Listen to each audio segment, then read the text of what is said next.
The champagne flute shattered against the ballroom floor like a gunshot, shards scattering under the crystal chandeliers as my father's face twisted from proud patriarch to something feral, unrecognizable. "Aaron, what the hell did you just say?" His voice boomed over the string quartet's stunned halt. The anniversary crowd of 200 frozen in their sequins and tuxedos, forks midway to mouths. I stood there on the makeshift stage, microphone still hot in my grip. The words, "I'm gay, and I've been hiding it for years because I love you all too much to lose you," hanging in the air like smoke from a fire I just lit. It was supposed to be their night, 30 years of marriage for Mom and Dad.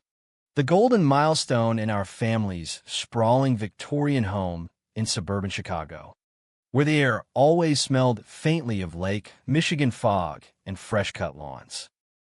But I'd cracked open like a fault line, the pressure of secrets too much to bear anymore. Christian's hand had brushed mine backstage just minutes before, a silent plea in his eyes, "Don't do this alone." Yet here I was, alone under the spotlight, the room's silence roaring in my ears louder than any applause. My sister's gasp cut through first, a sharp intake from the front row, her bridesmaid gown pooling around her like spilled milk. Then the murmurs started, a wave of whispers crashing from table to table.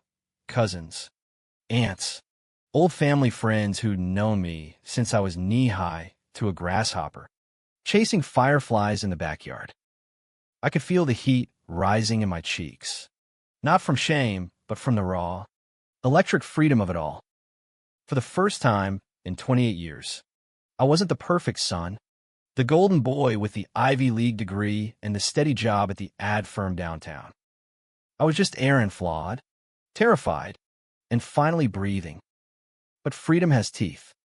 Dad lunged toward the stage, his bow tie askew, veins bulging in his neck like the roots of the old oak out front that weathered every Midwest storm. "Get down here, boy." Now, it wasn't a request. It was the same tone he'd used when I was 15 and wrecked the family station wagon joyriding with buddies. Back when mistakes were fixable with a grounding and a lecture on responsibility. Mom clutched her pearls, her eyes wide pools of confusion. The woman who'd bake me apple pies every Sunday and whispered prayers over my scraped knees, now looking at me like I'd grown a second head. I didn't move. The mic feedback whined, a high-pitched screech that made everyone wince. "Dad, please. I can't keep pretending. Christian, he's the reason. We've been together for 2 years." The name dropped like a stone into still water, ripples spreading. Christian, my rock. The quiet graphic designer with a laugh like summer thunder and eyes that saw through my bullshit from day one. We met at a coffee shop in Wicker Park, him sketching on a napkin while I nursed a black Americano after a brutal client pitch. One spilled latte later, and we were trading stories about growing up queer in straight-laced families, bonding over the ache of invisibility. The room erupted then, not in cheers, but in a cacophony of chairs scraping back, voices overlapping in outrage and shock. Uncle Ray, the loudmouth from Milwaukee with the beer gut and the Trump stickers on his truck, bellowed something about family values going down the drain. Aunt Lydia dabbed at her eyes with a napkin, muttering about prayers and interventions. My sister, Emily, stood frozen, her mouth a perfect O, the one who'd always been my confidant, slipping me contraband rom-coms with gay leads when Mom wasn't looking. Had I misread her? Was this the betrayal I'd feared most? Not from them, but from the lie I'd let fester? I dropped the mic, the thud echoing like a gavel, and stepped off the stage into the fray. Christian was there in the shadows, his hand finding mine, cool and steady amid the chaos. "You did it," he whispered, his breath warm against my ear. But his voice cracked, and I saw the fear mirrored in his hazel eyes, the same fear that had kept us in the closet. Meeting in dingy motels on the edge of town or stealing weekends in his cramped Logan Square apartment. Curtains drawn against prying neighbors. We'd built a world in whispers, but now it was spilling out, messy and real. Dad reached us first, his hand clamping my shoulder like a vice. Outside. Now, the backyard was a winter wonderland setup, string lights twinkling over the heated tent. Fake snow dusted on the hedges, but it felt like a battlefield as he dragged me past the dessert table, Christian trailing like a shadow. Mom followed, her heels clicking uncertainly, Emily close behind with her phone already buzzing in her palm, texts flying. No doubt, to the family group chat that had once been our safe space for memes and milestones. Under the pergola, the cold bit through my suit jacket, the kind of bone chill that Chicago winters specialize in, even indoors. Dad rounded on me, his face purple. 2 years? With him? Jesus. Aaron, what are you thinking? We raised you better than this. Better. The word sliced deep, evoking summers at the cabin up north. Dad teaching me to bait hooks and cast lines into the dawn mist. Lessons in manhood that never quite fit. I nod and smile, burying the confusion that stirred when I'd catch myself staring too long at the lifeguard with the easy grin. Or later, at the college roommate who showered with the door cracked. Christian stepped forward, his voice steady despite the tremor in his hands. Mr. Hargrove, with all due respect, you stay out of this. Dad's glare could curdle milk.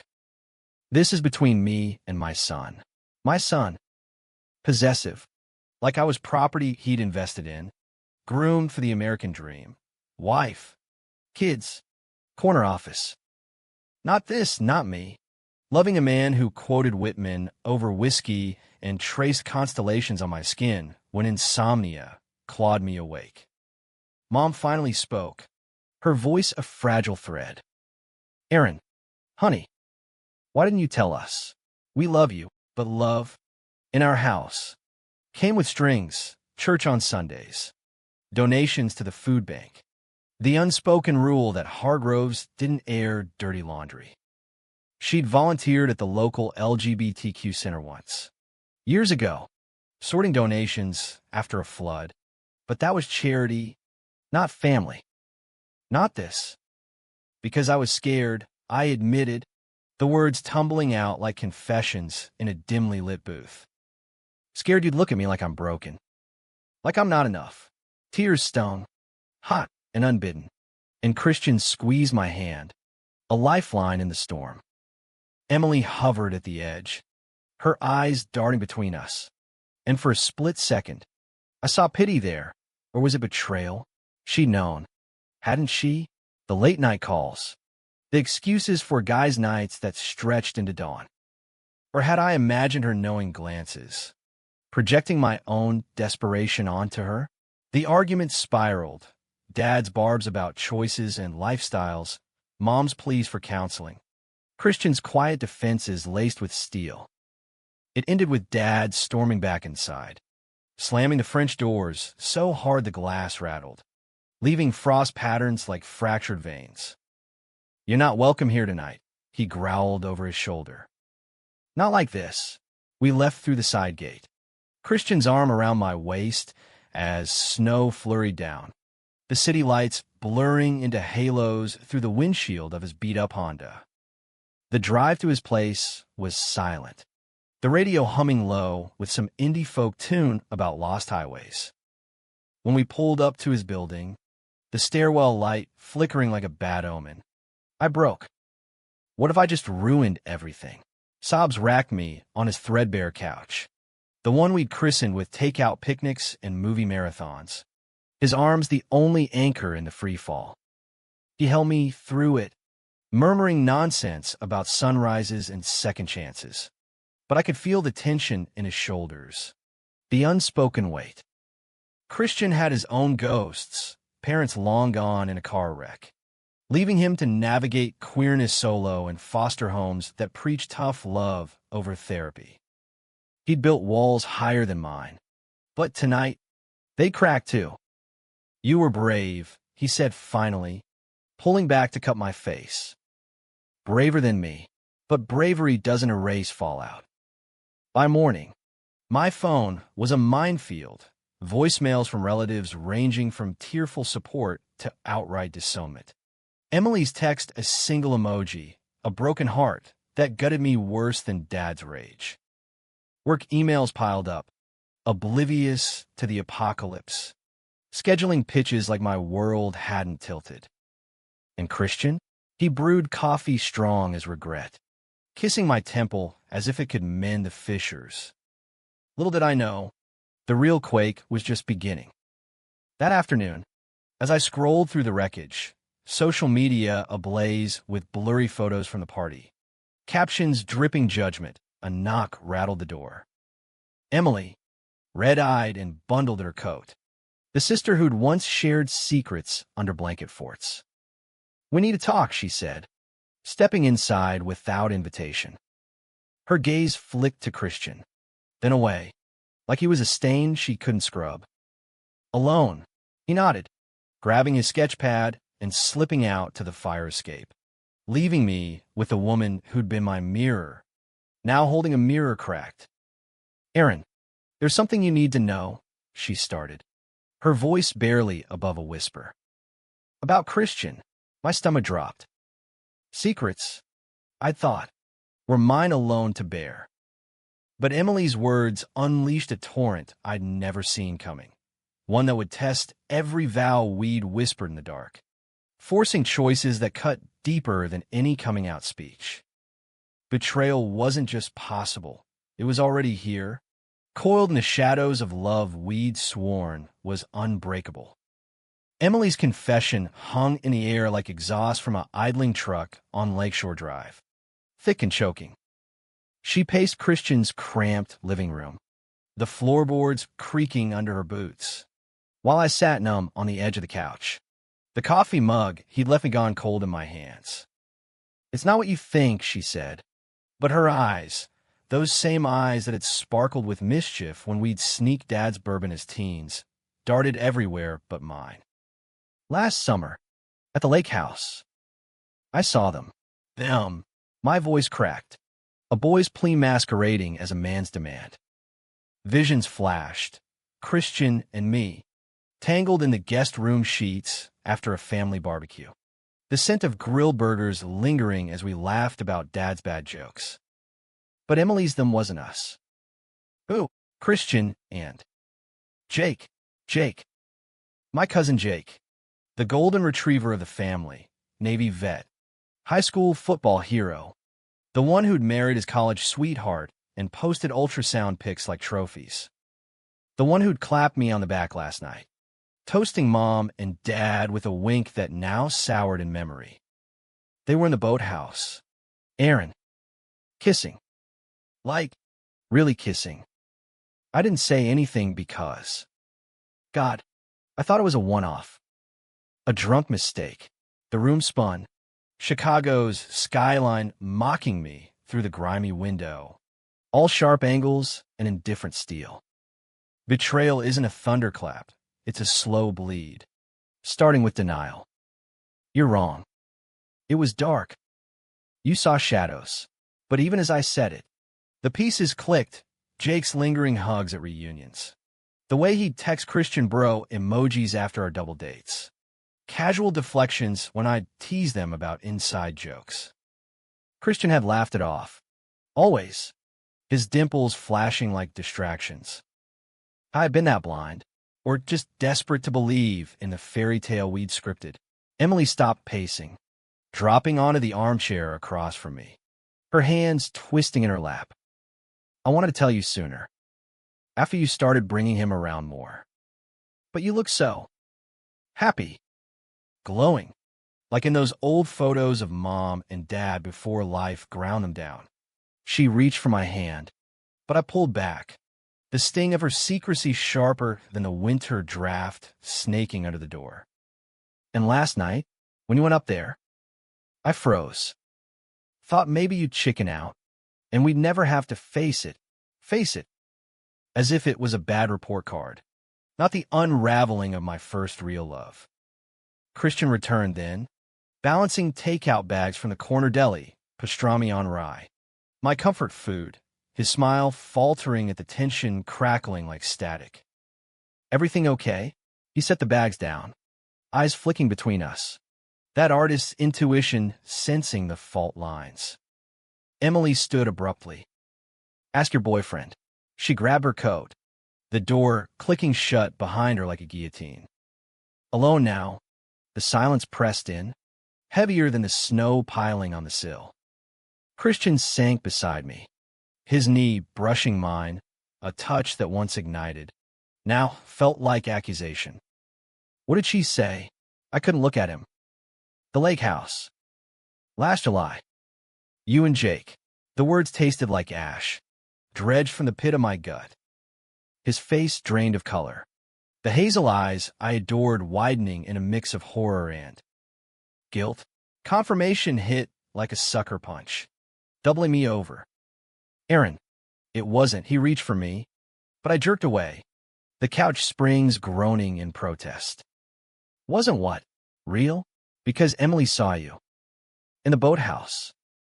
Kissing my married cousin. Rage bubbled up. Hot and unfamiliar. Laced with the grief of 1,000 small deaths. The skipped calls explained as work. The weekends he bailed for family stuff that aligned suspiciously with Jake's leave. We'd joked about bi-curious stray guys once. Over beers at a dive bar in Andersonville. But this was treachery, wrapped in the flannel of family ties. Christian buried his face in his hands, shoulders shaking. It was one time, a stupid, drunk mistake after the fireworks. Jake was venting about his marriage, pressure from his folks, the baby on the way, and one thing led to another. I stopped it, told him it couldn't happen again, his voice muffled, raw. I was going to tell you. After the party. When things settled, I laughed, a bitter bark that echoed off the exposed brick walls. You think anything settles after I just nuke my entire family for us? For this. I gestured wildly between us, the space suddenly vast as the Great Lakes. Memories assaulted me, our first road trip to the Badlands. Singing off-key to Springsteen under star-pricked skies, the night he sketched my portrait by candlelight during a blackout, capturing the vulnerability I'd hidden from everyone else. Lies? All of it. Or just cracks in the foundation we'd ignored. He looked up, tears carving tracks down his cheeks. I love you, Aaron. That part's real. Jake was. Confusion. A ghost from before I knew what I wanted. Before you. But words are cheap in the currency of trust. And mine was bankrupt. I stood, grabbing my coat from the hook by the door, the fabric still carrying the faint jasmine of Mom's perfume from the party. Where are you going? Panic edged his voice. The same tone he'd used when I had a panic attack after a homophobic client email. Holding me until the world steadied. Anywhere but here. The door slammed behind me. The hallway's fluorescent buzz guided me down to the street, where the cold slapped sense into me, or numbness. I couldn't tell. I walked aimlessly, past the L tracks rumbling overhead, the smell of street vendor chestnuts mixing with exhaust. My phone vibrated, Dad. A curt text. Come home. We talk. Know him. Followed by Mom's. Please. Baby. Church tomorrow. Emily's silence screamed loudest. Hours blurred into a haze of dive bars and unanswered calls. Nursing whiskeys that burned less than the what-ifs. What if I'd stayed hidden? What if Christian's slip was just that? A slip, and my family was the real monster. Dawn found me on a bench in Grant Park, the bean reflecting a bruised sky. Joggers ignoring the disheveled man, unraveling threads of his life. Christian found me there. Somehow, tracked my phone. The sap, or maybe intuition honed from 2 years of my moods. He sat without a word, offering a thermos of coffee. Blufk us my muet. I get it if you hate me, he said finally, voice hoarse. But don't shut me out. Not yet. Hate. It was Messier, love twisted with fury, longing laced with doubt. Why, Jake? I whispered. The question, the crux, the wound. He sighed, steam curling from the thermos. Because he reminded me of the foster dad who tried to fix me. The one who said boys like us could choose straight if we prayed hard enough. Jake struggling. Aaron, closeted in his own hell. But that's no excuse. I chose you. Every day, the admission hung, a fragile bridge over the chasm. I didn't forgive, not then, but I let him pull me up, his warmth seeping through the chill. We walked back to his place in silence, the city waking around us, oblivious to personal Armageddons. Inside, Emily had left a note taped to the fridge. Sorry. Love you both. Family meeting tomorrow. Don't bail. A olive branch. Or another trap. That night, sleep evaded us. Bodies close, but souls adrift. Christian traced patterns on my back. Stories in invisible ink about redemption and roots. My biggest fear, he murmured into the dark, wasn't coming out. It was dragging you down with me. Psychological barbs. The kind therapy bills rack up for his abandonment issues clashing with my perfectionism. A cocktail of codependence we'd sipped blindly. Morning brought no clarity. Just a pounding headache and Dad's minivan idling outside. Emily waving from the passenger seat. Ride? She called through the cracked window. Christian kissed my cheek, chaste, tentative, and nodded me toward the curb. Go. I'll be here. The drive to the old house was a minefield of small talk. Weather, work, anything but the elephant in the back seat. Dad's knuckles whitened on the wheel, Mom twisting her rosary in the front. Emily shot me sympathetic glances, but trust was a casualty now, collateral in this war of revelations. Home loomed, the Victorian Sentinel with its wraparound porch and ghosts of Thanksgivings past. Inside, the dining room table was set like a battlefield, coffee urns steaming, Danish pastries untouched. Aunts and uncles filtered in, faces a spectrum from stern to soft. Uncle Ray notably absent. Dad cleared his throat, the patriarch presiding. Aaron, we processed. Last night was hard. On all of us. Processed. Like I was a faulty widget in the family factory. Mom reached across, her hand trembling. We love you. Always. But this, it's a lot. Her eyes pleaded for normalcy, the kind bought with denial. And then Emily dropped the second bomb, her voice steady. It's a lot for everyone, including Christian. She looked at me, apology in her gaze. Jay confessed to me this morning. He's been seeing a therapist. About everything. The room tilted again. Jake, my betrayer. My blood, cracked open too. Dad's face softened fractionally. The shared male burden bridging chasms. Family sticks. Son. Even when it hurts. But sticking meant swallowing shards. And as hugs were exchanged, awkward, tear-streaked, I wondered if mending was possible, or if we just learned to live with a limp. Back at Christian's that evening, I related all, the weight lifting incrementally. He listened, then pulled out a sketch pad, flipping to a new page. Draw with me, he asked.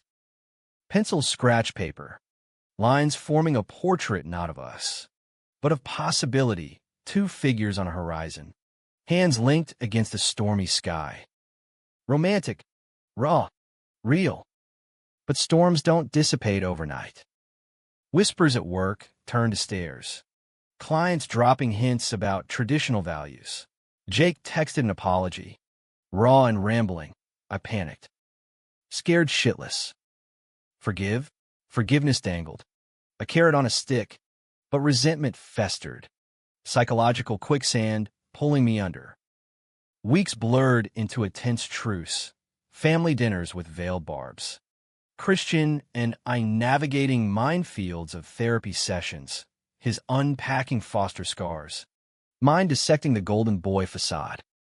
One night, after a blowout with Dad over wedding invites, Emily's, not mine, I shattered a glass against the sink, shards glittering like accusations.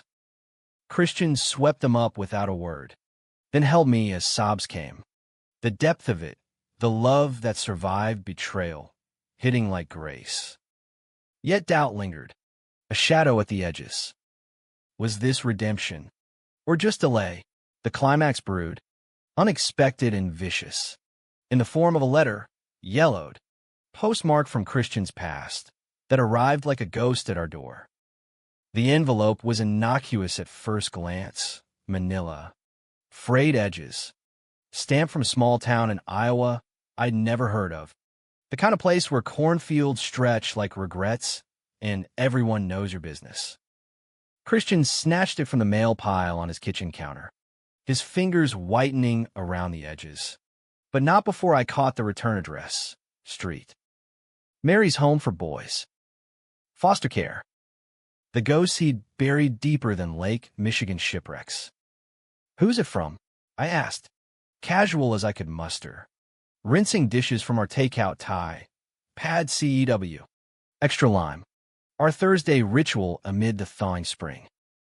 But my voice betrayed me, laced with the wariness that had become our default since Emily's revelation. Trust was a seedling now, fragile and probing for light. He hesitated, the envelope crinkling in his grip. Old caseworker. Nothing important, but his eyes, those hazel windows I'd once navigated like home, skittered away, and the lie landed like a stone in my gut. We'd promised no more secrets after Jake. After the raw, rain-soaked night, we'd hashed it out on the fire escape. Vows exchanged in whispers against the city hum. Yet here it was, secrecy's specter, rising unbidden. I dried my hands on a dish towel, the fabric worn soft from too many washes, and crossed my arms. Christian, if we're doing this, us, no half-truths. Remember? The words echoed our therapist's mantra. DR. Lena's calm Chicago drawl, urging vulnerability as the antidote to our poisons. His abandonment complex. My fear of imperfection. We were mapping minds, one session at a time. He sighed, slumping onto a bar stool. The envelope a damning exhibit between us. It's from my last foster brother, Tommy. He found out about the party. Through the grapevine, I guess. Wants to reconnect. Tommy. The name conjured fragments from late-night confessions. The kid who'd shared a bunk bed in the group's final home.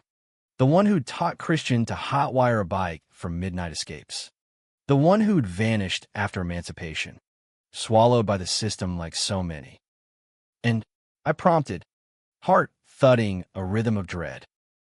Reconnection sounded benign, almost humanistic, the American ideal of second chances, but in our fragile ecosystem, it felt like intrusion. Christian tore it open, scanning the lined notebook paper inside, his jaw tightening with each line. He's sick.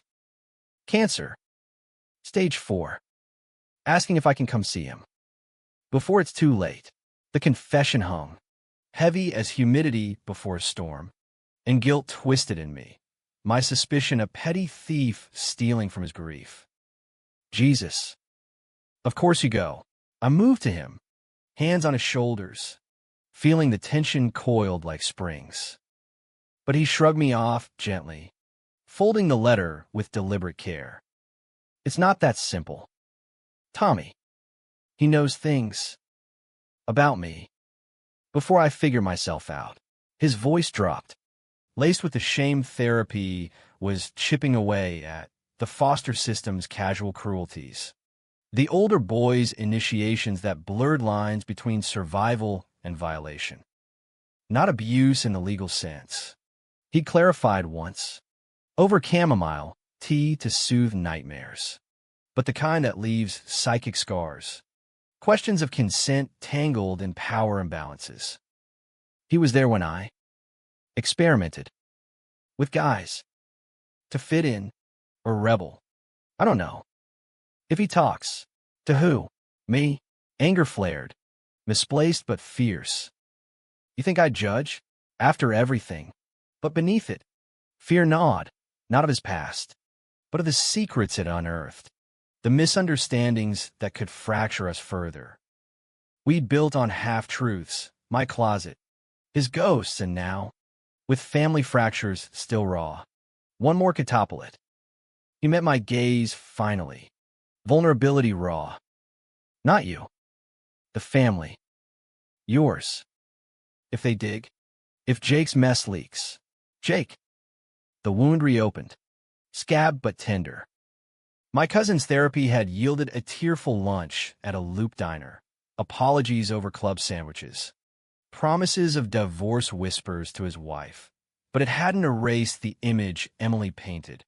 The boathouse shadows now etched in my mind's eye. We didn't resolve it that night. Instead, we fell into bed early. Bodies seeking solace where words failed. Spooned under the quilts. His heartbeat against my back a steady Morse code of I'm here. But sleep brought dreams of drowning. Cornfields turning to waves. Tommy's face morphing into Jake's. Christian slipping under without a hand extended. The next day fractured us further. Work dragged me to a client meet in the Loop, pitching a campaign for a craft brewery, beards, IPAs, the bro culture veneer masking my exhaustion. Midway through, my phone buzzed, Dad. Lunch? Giordano's. Your usual spot. Neutral ground. Deep dish peace offering. I agreed. Heart a drumroll of hope and dread. The pizzeria hummed with the lunch rush. Steam rising from cheese-laden pies. The scent of sausage and oregano a balm to Midwestern souls. Dad waited in our booth, the one by the window overlooking the river. His flannel shirt rumpled like he'd slept in it. No bow tie now, just a man who'd coached my little league team, taught me to parallel park in empty church lots. He slid a menu my way, but his eyes, steel blue, like mine, held the real order. Explain yourself. How's the ad game treating you? Small talk. The Hargrove way of circling wagons. Busy. You know, pitches and deadlines. I traced the laminated edges, avoiding the meat. How's the shop? His auto repair garage. Grease Monkey Kingdom, where he'd built a life on wrenches and reliability. We ordered pie for him, salad for me. The vegetarian pivot I'd made in college that still earned side eyes, and the dam broke over garlic knots. Aaron, about the party. He leaned in, voice low against the clatter of plates. Your mother's been crying. Emily too. And Jake, Christ. The boy's a mess. Jake. The pivot to accusation. Dad, that's not on me. He made choices. Choices. He snorted, buttering bread with unnecessary vigor. Like you did, parading that situation in front of everyone. The slur hung unspoken, but it landed, a backhand wrapped in concern. We're trying. Son. Church groups got pamphlets. Support groups. But you gotta meet us halfway. Halfway. The word chafed, evoking compromise as capitulation. The American dream's fine print, where love bends to conformity. Halfway to what? Pretending? I can't. Dad. Christian's not a phase. I faltered, the depth of it too vast for pizza parlor confessions. He's home. Dad's fork paused, pie halfway to mouth. And for a heartbeat, something softened. Regret? Understanding? I know I wasn't there for you growing up. After your grandpa died, I buried myself in work. Thought providing was enough. Vulnerability from the rock. It cracked me open. But this, it's not just you. It changes everything. The family name. The expectations. Expectations. The invisible chains I chafed against since puberty. When crushes on baseball players warred with Sunday school sermons. Change doesn't have to be bad. Remember Aunt Clara? She came out in the 80s, and we didn't lose her. He sighed, the weight of generations on his shoulders. Clara was different. Lived in San Francisco. Out of sight. You're here. Our boy. Possessive again, but laced with ache. We parted with a hug, stiff, but real, promising another talk. With Mom this time. Progress. Inch meal. But home brought collision. Christian was packing a duffel, the letter tucked in like a talisman. I'm going, he announced. No preamble. Tomorrow. Just overnight. Tommy. He doesn't have long. The air thickened. My earlier guilt curdling into selfishness. Alone? What if I stopped? The what if's a litany, relapse into old patterns. Jake-level slips. Secrets unearthed that scorched us both. I'll call. Every hour if you want. He zipped the bag. Movements clipped. This isn't about us. Aaron. It's unfinished business. Unfinished. Like us. Perhaps. Level work in progress. Romantic in theory. Grueling in practice. I nodded, masking the panic, and we spent the night in tentative peace, making love slow and deliberate, reclaiming territory with touches that whispered mine. Morning came too soon. His kiss at the door, tasting of goodbye. The day stretched empty, filled with freelance sketches for clients and texts from Emily. Dad opened up to me. Thinks you're brave. Brave. The word mocked as I paced. Doubt's accomplice. By evening, no call came. Worry fermented into suspicion. I dialed. Voicemails beep a void. Jake's number next. Solidarity in shared ruin. Hey, man. Christian okay? Heading to Iowa. Jake's paws stretched. Then Iowa? He told me Nebraska. Some family thing. The disconnect hit like whiplash. Lies layered on lies? Or miscommunication? Innocent as crossed wires? I drove then, reckless through rush hour snarl, to the one place Christian went when ghosts called, the lakeside path in Jackson Park, where waves lapped like unanswered questions. Dusk painted the water violet, joggers blurring past, and there he was, phone in hand. Hadn't seen my texts. Relief warred with fury as I approached. Nebraska? I blurted, breathless from the run. He startled, pocketing the phone. What? No. Tommy's in Iowa. Why? Jake said, understanding dawned. Poisonous. Jake, meddling from his own guilt, twisting facts to insert himself. He called me. Thought you were with him. Christian's face darkened. A storm front. That son of a... I told him about Tommy in confidence. Therapy stuff. Betrayal's echo. But inverted, Jake's insecurity bleeding into our fragile weave. We sat on the damp bench. The lake's rhythm a counterpoint to our unraveling. I'm scared, he admitted, head on my shoulder, of losing you to this, of my past tainting us. Then let it, I said, surprising myself. Taint and all. We're not pristine. Christian. We're human, messy, American dream rejects with hearts too big for our britches. The phrase. Dad's old idiom. Bridged worlds. Eliciting his chuckle. Rusty but real. He left at dawn. The Honda's taillights fading into fog. And I returned to the grind. Therapy with DR. Lena, where she probed the jealousy knot. Is it Jake you fear? Or the vulnerability he represents? Deep cuts. Psychological surgery under fluorescent lights. 2 days later, he returned changed, thinner. eyes shadowed but clearer. Tommy had passed peacefully. Final words of benediction. You turn out good, kid. Loved right. Over diner pancakes in a roadside joint. Christian recounted it. Tears salting the syrup. He asked about you. Said I was lucky. Lucky. The word anchored us. But the real high tide swelled at Emily's wedding, a June affair in the backyard. Tulle and tulips masking old wounds. I stood as best man. Christian my +1. The family gauntlet navigated with stiff smiles and sidelong glances. Dad clapped his back during photos. A grunt approximating approval. Mom slipped him a slice of cake, whispering welcome. But climax crested mid-reception, under the string lights where it all began. Jake cornered us by the punch bowl, 3 sheets to the wind. His wife's glare from afar, a warning unheeded.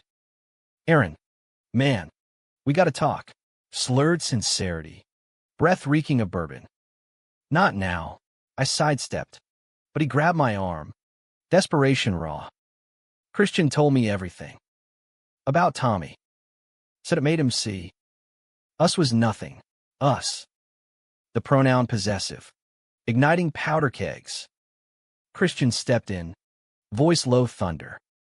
Back off. Jake. You're drunk. And this isn't the place. But Jake swung wild. Fist glancing my shoulder. A shove more than strike. But enough to topple chairs. Draw gasps. The crowd surged. Dad barreling through like a linebacker, pinning Jake against the oak. Enough. His roar silenced the band. Emily's veil askew in horror. Fists unclenched. Truth spilled. Jake's marriage crumbling. His own coming out drafted in drunken voicemails to therapists. I envy you, he sobbed to me. Snot-nosed and broken. You chose. I hid. Empathy warred with rage. Fan no at his sabotage. Don Cam for the mirror he held. Our shared Hargrove curse of silence. Christian pulled me away as security, hired for rowdy uncles, escorted Jake out, the night fracturing into hushed aftermath. In the quiet garden, away from the cleanup, Christian and I collapsed on the swing, stars wheeling overhead. That was intense, he murmured, hand in mine. Understatement, but the chaos clarified. Love was an absence of storm, but dancing in it. I choose you, I said, echoing Jake's regret. Taints and all, he kissed me then, soft under the moon. The most romantic surrender, vulnerable, unscripted, ours. Yet dawn brought reckoning. Dad found us there, coffee mugs in hand, his face etched with the night's toll. Jake's staying with me tonight. We'll handle it. Pause. Then, you two. Come for Sunday dinner. No drama. Invitation. Not command. Progress.